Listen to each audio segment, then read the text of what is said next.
اللہ تعالیٰ نے سال کے 12 مہینے پیدا کیے ہوئے ہیں اور اپنے فضل و کرم سے پورے سال کے بعد ایام کو خصوصی فضیلت عطا فرمائی ہے۔ ان مہینوں میں محرم الحرام کا مہینہ ایسا مہینہ ہے جس کو قرآن کریم نے حرمت والا مہینہ قرار دیا ہے۔ اور پھر محرم الحرام میں محرم کی 10ویں تاریخ، جس کو عام طور پر عاشوراء کہا جاتا ہے، اس کے معنی ہیں 10واں دن۔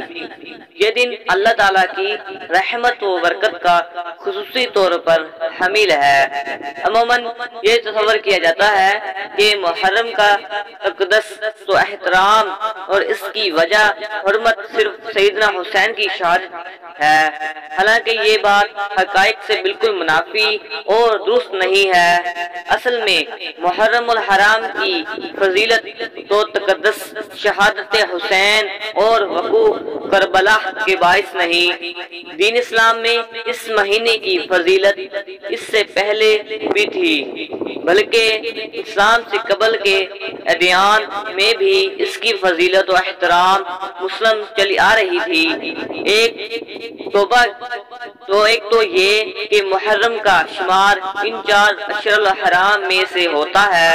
جن کا ذکر قرآن کریم نے یوں کیا ہے: بے شک اللہ کی اللہ کے علم میں مہینوں کی تعداد اس دن سے 12 ہے جب سے اللہ نے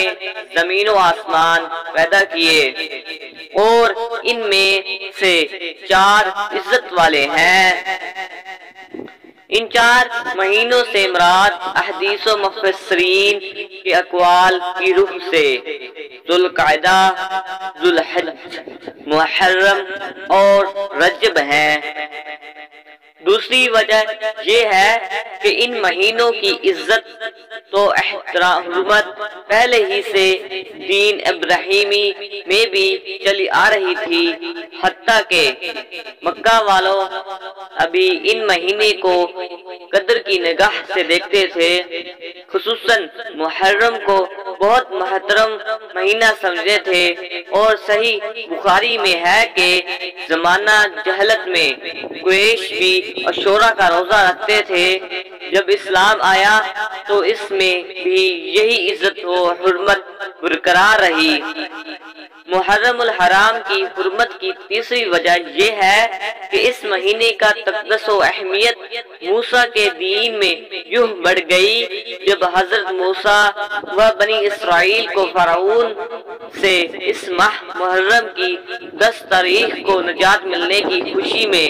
اللہ کا شکر ادا کرنے کے طور پر اس دن روزہ رکھنے کا حکم ہوا، جسے سیدنا موسیٰ نے مع المقوم بجا لایا۔ اس طرح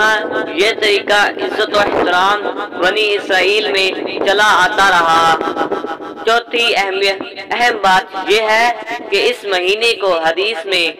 نبی کریم صلی اللہ علیہ وسلم نے شہر اللہ یعنی اللہ کا حکم کا مہینہ قرار دیا ہے، تو یہ خاص مہینہ ہے۔ پانچویں وجہ یہ ہے کہ احادیث میں اس ماہ کی فضیلت ورد ہوتی ہے۔ حضرت علی رضی اللہ عنہ سے کسی شخص نے سوال کیا کہ ماہ رمضان المبارک کے بعد میں کون سے مہینے میں روزے رکھوں؟ تو حضرت علی نے جواب دیا کہ یہی سوال ایک دفعہ ایک آدمی نے رسول اللہ صلی اللہ علیہ وسلم سے بھی کیا تھا، اور میں پاس بیٹھا تھا، تو آپ صلی اللہ علیہ وسلم نے جواب دیا کہ ماہ رمضان کے بعد تم نے اگر روزہ رکھنا ہے تو ماہ محرم میں رکھو، کیونکہ وہ اللہ تعالیٰ کا مہینہ ہے۔ اس میں ایک ایسا دن ہے جس میں اللہ تعالیٰ نے ایک قوم کی توبہ قبول فرمائی، اور آئندہ بھی ایک قوم کی توبہ اس دن قبول فرمائے گا۔ اس طرح محرم الحرام کی 10ویں تاریخ یعنی یوم عاشوراء بڑا ہی محترم بالشان اور عظمت کا حامل دن ہے۔ رمضان المبارک کے روزوں کی فرضیت سے پہلے 10 محرم عاشورہ کا روزہ رکھنا مسلمانوں پر فرض تھا۔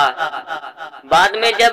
رمضان کے روزے فرض ہو گئے تو اس وقت عاشورہ کے روزے کی فرضیت منسوخ ہو گئی، لیکن نبی کریم صلی اللہ علیہ وسلم نے عاشورہ کے دن روزہ رکھنے کو سنت اور مستحب قرار دیا، اور نبی کریم صلی اللہ علیہ وسلم نے اس دن کے روزے کی اہمیت یوں بیان فرمائی: مجھے اللہ تعالیٰ کی رحمت سے یہ امید ہے کہ جو شخص عاشورہ کے دن روزہ رکھے گا تو اس کے پچھلے 1 سال کے گناہ کا کفارہ ہو جائے گا۔ اس طرح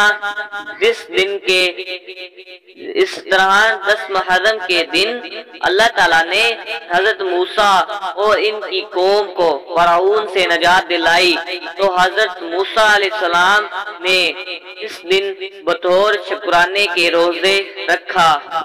اس لیے یہود بھی اس دن شکرانے کے طور پر روزہ رکھتے تھے۔ نبی کریم صلی اللہ علیہ وسلم کے علم میں جب سے بات آئی تو آپ صلی اللہ علیہ وسلم نے فرمایا: ہم موسیٰ کے طرز عمل کو اپنانے کے لیے تم سے زیادہ حقدار ہیں۔ تو آپ نے خود بھی 10 محرم کا روزہ رکھنا اور صحابہ کرام کو بھی روزہ رکھنے کا حکم دیا۔ نبی کریم صلی اللہ علیہ وسلم نے ہمیشہ اپنے حیات میں عاشورہ کا روزہ رکھا، مگر وفات سے پہلے جو عاشورہ کا دن آیا تھا تو آپ نے روزہ رکھنا اور ساتھ ہی یہ بھی فرمایا کہ 10 محرم کو اہم مسلمان بھی روزہ رکھتے ہیں اور یہودی بھی، اس لیے اگر میں آئندہ سال زندہ رہا تو صرف عاشورہ کا روزہ نہیں رکھوں گا بلکہ اس کے ساتھ ایک روزہ اور ملاؤں گا، یعنی 9 محرم یا 11 محرم کا روزہ بھی رکھوں گا تاکہ یہودیوں کے ساتھ مشابہت ختم ہو جائے۔ یہاں ایک قابل غور بات یہ ہے کہ نبی کریم صلی اللہ علیہ وسلم نے غیر مسلموں کی مشابہت عام زندگی میں تو پوجا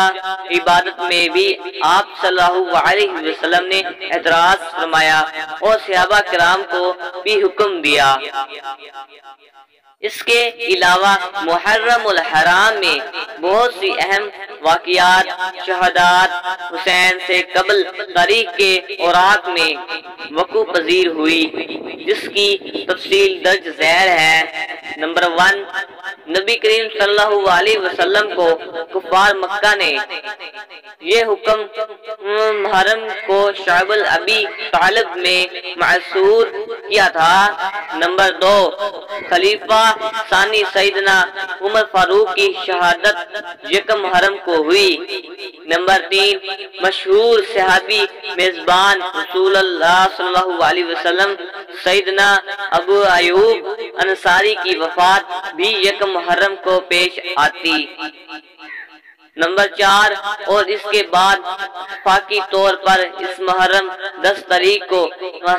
رسول اللہ صلی اللہ علیہ وسلم سیدنا حسین کی شہادت کا حادثہ فاجعہ بھی واقع ہوا۔ الغرض مرزیل بلا تفصیل سے یہ بات واضح ہو گئی کہ ماہ محرم الحرام کو حرمت والا مہینہ صرف شہادت سیدنا حسین یا واقع کربلا کی وجہ سے نہیں بلکہ اسلام اور اس سے قبل کے دیان میں اور تخلیق کائنات کے دن سے ہی اس کی تقدیس و حرمت چلی آ رہی ہے۔ افسوس کہ ہمارے مسلمان سنی بھی اپنے دین کے حوالے سے کافی لا علم ہیں اور رافضی صحابیوں نے لوگوں کے اذہان میں غیر محسوس طریقے سے یہ جھوٹ سما دیا ہے کہ محرم کی عظمت و حرمت صرف شہادت حسین کی وجہ سے ہے، اور دوسرا یہ غلط خیال بھی لوگوں کے ذہنوں میں بڑھایا ہے ہے کہ دنیا میں شہادت حسین جیسا مظلومیت کا اور کوئی نسخہ نہیں ہے، حالانکہ اس سے کئی زیادہ دل سوز اور مظلومیت کے ہیں بے شمار واقعات تاریخ السلام نے جا بجا موجود ہیں، جن میں ایک واقعہ خلیفہ رسول امیر المومنین سیدنا عثمان کی شہادت ہے، جس کو صحابیوں نے بڑی بے دردی سے شہید کیا تھا۔ اسی طرح نبی کریم صلی اللہ علیہ وسلم کی اقدام مبارک طائف میں لہو لہان ہونا، اس طرح غزوہ احد میں دانت مبارک کا شہید ہونا، چہرہ انور کا زخمی ہونا اور اس سے نہ رکھنے والا خون جاری ہونا، انگلی سے خون بہنا اور تاریخ اسلام میں بہت سے انبیاء کرام کے ظلم و بے دردی کے ساتھ شہید ہونے کی واقعات جا بجا موجود ہے، مگر آپ نے کسی کے منہ اور قلم سے ایسے واقعات کا تذکرہ نہ سننا اور نہ اتنا اجاگر کرتے دیکھا ہوگا۔ آج کسی کو یہ گوارا نہیں کہ صحیح تاریخ کو دیکھے اور مطالعہ کر کے اس تاریخ کا پردہ چاک کر ڈالے۔ اللہ تعالیٰ ہمیں دین اسلام کا صحیح سمجھ بجھا عطا فرمائے، آمین۔